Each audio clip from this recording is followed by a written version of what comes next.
Hi, என்ன கையில பூ வாயில சிரிப்பு? என்னோட பாய் ஃப்ரெண்ட் பிக்கப் பண்ண வந்தா அவன் கொடுத்த பொக்கே இது. பிக்கப் பண்ண பூ. Okay bye. பாய்.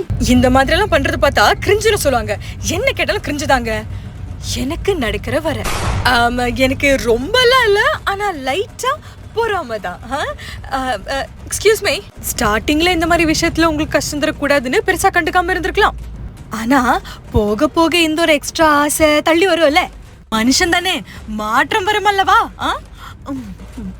நம்ம ஆளுக்கிட்ட பூ வேணும்னு கேட்டதுக்கு அப்புறம் பூ வாங்கி கொடுத்தா நல்லா இருக்காதுங்க. ஒரு மாதிரி சிக்கனும் அல்வாவும் சேர்த்து சாப்பிட்ட மாதிரி இருக்கும். அதுவே நமக்கு பூ வேணும்ன்ற ஆசை வெளியில சொல்லாம உள்ளுக்குள்ளே வச்சு பூட்டிட்டோம்னு வச்சுக்கோங்களேன், டைம் பாம் வச்சுட்டு இருக்கிற மாதிரி இருக்கும். எப்ப டென்ஷன் ஆகி வெடிச்சு செதுருன்னே சொல்ல முடியாது. இதெல்லாம் தாண்டி நம்மளால நமக்கு பூ வாங்கி கொடுத்தாருன்னா அதை வச்சு என்ன பண்றதுன்னு எனக்கு தெரியலங்க. நட்டு வைக்கிறதா இல்ல ஃப்ளவர் வேஸ்ல போட்டு வைக்கிறதா? ஃப்ளவர் வேஸா ஃப்ளவர் வாஸா?